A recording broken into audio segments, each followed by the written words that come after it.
Ayon sa Savor Japan, ang poison blowfish na kilala doon bilang fugu ay isang delicacy na daang taon nang kinakain sa Japan.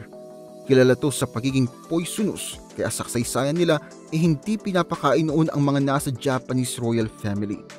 Ngayon, isa ng luxury ang pagkain sa nasabing isdang yun. Ang isang dish ng poison blowfish ay halos umaabot ng $200 o humigit kumulang 10,000 pesos ang halaga. Depende yan sa dollar to peso rate natin. Pwede itong kainin bilang sashimi o sa sabaw. Bakit nga ba mahal ang presyo nito?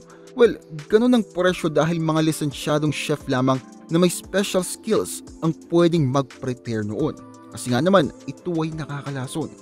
Ang pagte-training para maging fugu chef ay inaabot ng taon at talagang nakaka-challenge.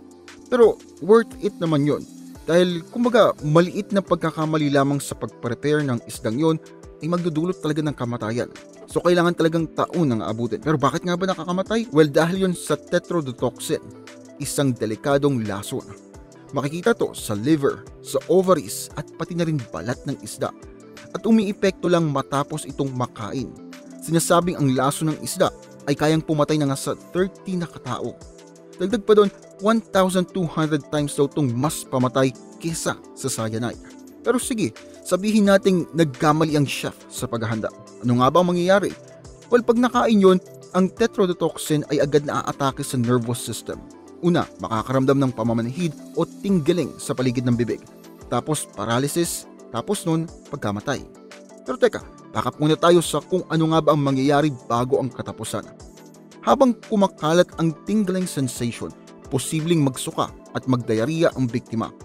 Mula doon, mawawalan siya ng motor at automatic functions, kaya parang magiging zombie na ang biktima.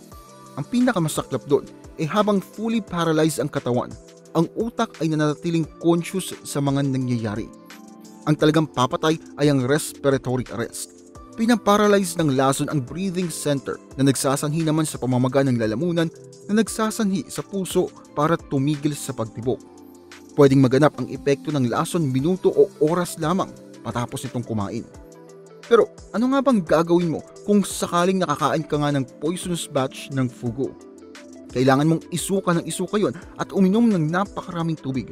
Wala kasing antidote doon. Pero ang mga biktima na nakatagal ng 24 hours ay nakaka-recover naman.